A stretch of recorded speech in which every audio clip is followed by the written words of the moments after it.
Hey everyone, welcome back to Masonzero MTG. Every set, I like to go through the cards and talk about the best candidates for cube. And when I have time, like for this set, I like to cover both average cubes and pauper cubes, as I quite enjoy building both. As always, take my suggestions with a grain of salt. I most definitely missed a good card or misevaluated something, but in my opinion, these cards I'm going to talk about today have a lot of potential for cubes everywhere. I also can't think of every possible cube, so I'm sure I missed plenty of great options for tribal cubes, thematic cubes, and peasant cubes, stuff like that. So now, let's get into it. Here are my favorite cards for pauper cube and for average cubes. Let's start with pauper cube. Environmental Sciences is an awesome card. It's color fixing and light land ramping in any color, even though cards that only bring lands to your hand are generally not amazing. This is comparable to a card like Pilgrim's Eye. That card costs 3 and is a 1/1 flyer, while Environmental Sciences gains 2 life, while only costing 2 mana. Which one is best for you and your cube is of course up to you. This card has synergies with Spells Matters themes and benefits from cards like Goblin Electromancer and Archaeomancer, so it may be a better choice in most pauper cubes. Whereas something like Pilgrim's Eye will benefit from artifact synergies, flying synergies, creature synergies. It's a Frost Lynx with flying. Frost Lynx is borderline playable already, but adding flying and 2 potentially useful creature types makes it very much worth it. It's a solid tempo play and an evasive creature. What more could you want? You should definitely run Frost Trickster. Multicolored commons are rarely very good, but a 4 mana 3/3 with 2 great keyword abilities is a pretty good start. Moldering Karok is a great way to stabilize and put a decent threat on the table. A popular black-green creature currently is Putrid Leech. That card is fine, but it's something that costs life to fully utilize. Meanwhile, the Karok can help you gain life. I think the Trample also makes this better on average than the Leech, since it can actually get through blockers. The word I always look for on commons for a pauper cube is whenever. Most commons do things only one time, but repeatable effects are something that can make a card very playable. Quandrix Pledge Mage is no different. Compare this card to a rare like Deeproot Champion that costs 1 less and has 1 less power and toughness. While Deeproot Champion can also trigger from artifacts and enchantments, there won't be a massive functional difference in most pauper cubes, and the power level is pretty close despite the rarity difference. In a blue spells-based deck, this creature will grow nicely. Currently there are some cards like this such as Pyroceratops, but that card is red and has a higher mana value. This seems to be a rarity for blue-green, so is both a unique card and an always growing threat as you sling draw spells and ramp spells around. Plus, it could synergize with existing blue-green counter synergies that you have. Ramp in white is hard to come by, and even though Wizards of the Coast is trying, it still doesn't make its way to the common rarity very often. Core Cartographer is a popular cube choice because it's one of the few ways to get land ramp in white.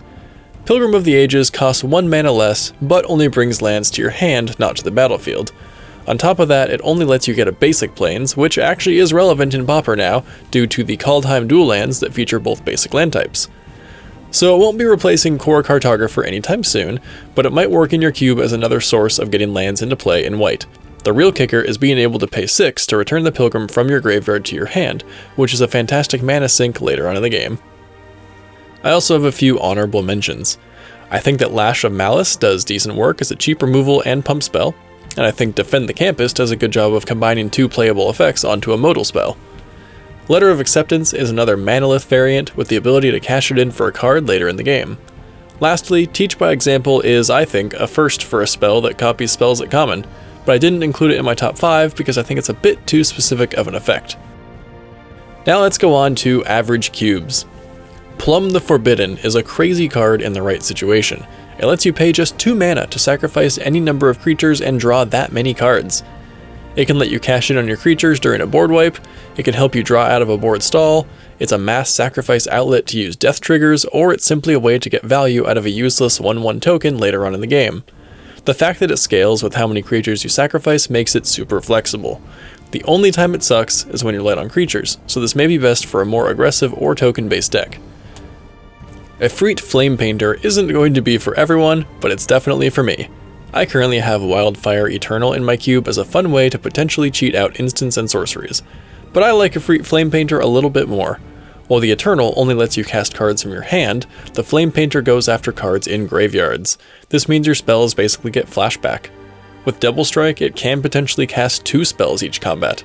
The only problem is, of course, getting through. With enough removal spells, hopefully you can make this card work. Like I said, I love these kinds of cards, but they're not for every cube. It's no secret on my channel that I love commands and other modal spells. Usually these cards have a series of unexciting effects that end up being pretty decent when used in conjunction. Lorehold Command is probably the best of the bunch for cube, and adds some great stuff to red-white. Creating a 3/2 token is fine, and can be used as a surprise blocker or an additional attacker.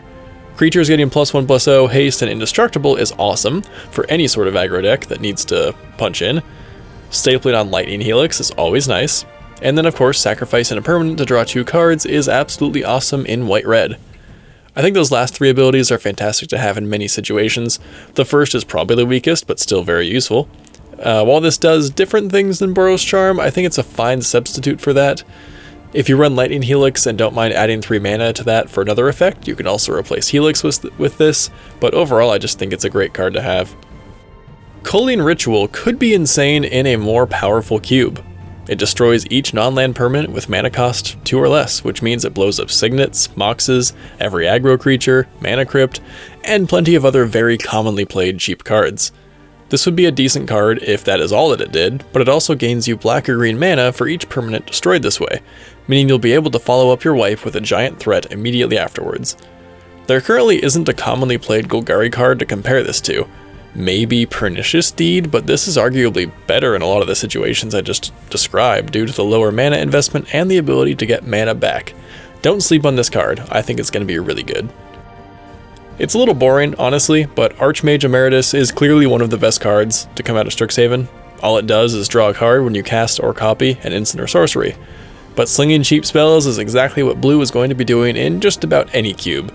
This card gets the job done in an elegant way, and there aren't really any other repeatable card draw engines this good. I have no idea what to replace with this because there aren't any commonly played repeatable card draw spells like this in blue, but it shouldn't be hard to remove some random card draw spell or counterspell or bounce creature or something like that. In terms of honorable mentions, I think that Professor Onyx is a cool card, but probably not as good as other commonly played black planeswalkers, especially at 6 mana. Reconstruct History is an awesome spell for red-white, but might not be what you want to spend your red-white cube slots on. Mortality Spear is an awesome removal spell if you have life gain themes in your cube, gets very good. Expressive Iteration is a cool variant on card selection and impulsive draw, and may be worth it in your blue-red slot. I also think that Multiple Choice is a really interesting blue card that can do a lot if you pay the full amount. There are plenty of cool cards in this set, including a ton of great removal spells, so there's a lot of fun to be had in Strixhaven. Alright, that does it for my top 5 list for average cubes and for Pauper cubes. I know I'm excited to open some Strixhaven boosters and buy singles of any of these cards that I didn't open. Let me know which cards you're adding to your cube from Strixhaven, and I will see you all in the next video, which will hopefully be before the next episode of this series for the next set, as I have a few video ideas in the works for you. Don't forget to like and subscribe, and thank you for watching.